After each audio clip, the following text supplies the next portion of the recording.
Before we start, if stories like this hit close to home, take a second to subscribe. These moments deserve to be told honestly. The first thing that broke me wasn't what I saw. It was the lie that led me there. My wife, Elena, had started therapy 3 months earlier. Every Thursday at 4 p.m., same routine. She'd grab her gray sweater, kiss my cheek without really looking at me and say, "I'll be late. Hard session today." I wanted to believe that meant healing, growth, us getting back to whatever we used to be before the silences moved in. That Thursday, something felt off. She didn't ask if I needed anything from the store, didn't complain about traffic. Her phone buzzed once while she tied her shoes, and she turned the screen face down like it burned her palm. I don't know why I followed her. Maybe it was instinct.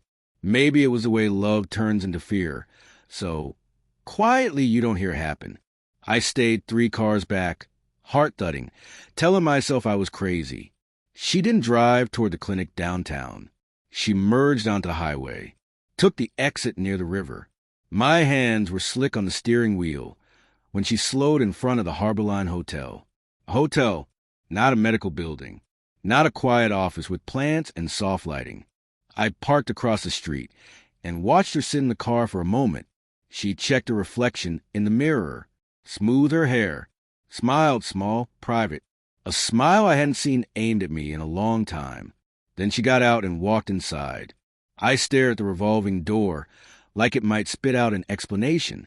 My phone buzzed. A text from her. Therapy ran long. Don't wait up.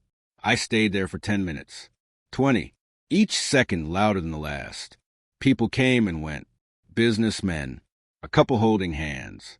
A man in a navy coat stepped out, glanced at his watch, then went back inside. That's when the question landed and wouldn't leave. If she wasn't here for therapy, who was she here for?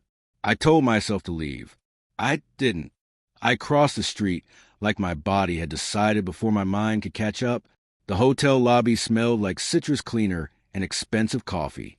Too bright, too calm. The kind of place where bad decisions wear nice clothes.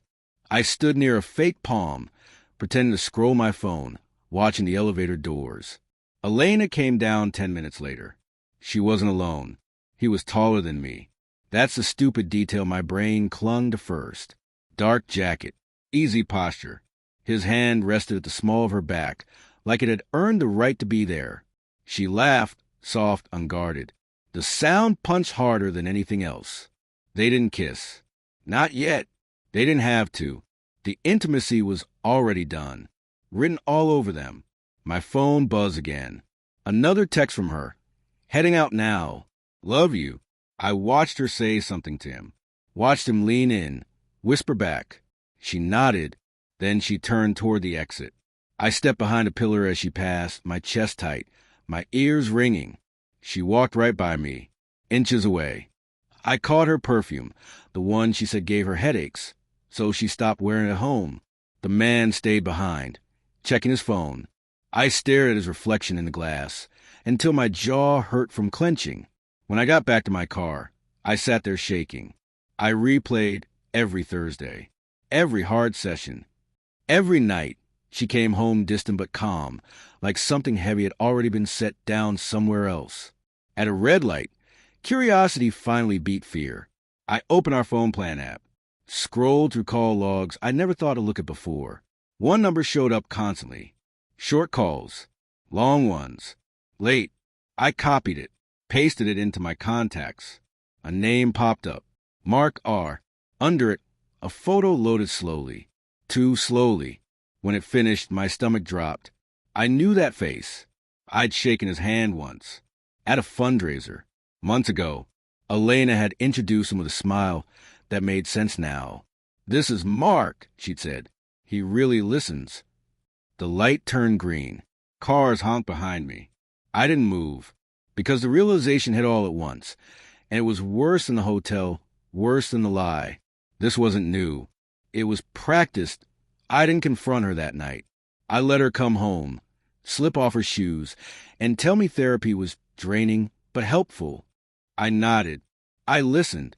I watched her lie like it was muscle memory. The next Thursday, I followed her again. Same hotel. Same calm walk inside.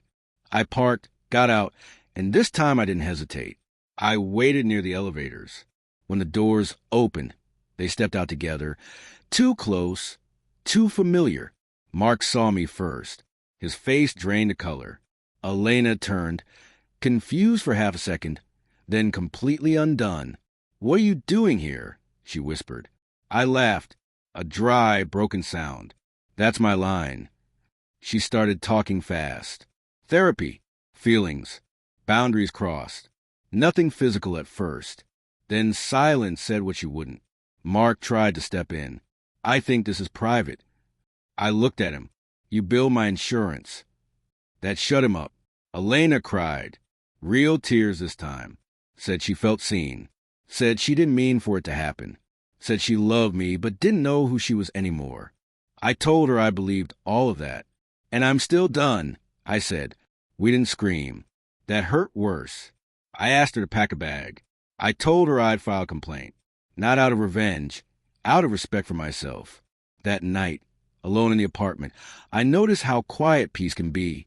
No buzzing phone. No half-truths. Just space. Weeks later, she texted paragraphs. Apologies. Regret. I replied once. "I hope you find what you're looking for.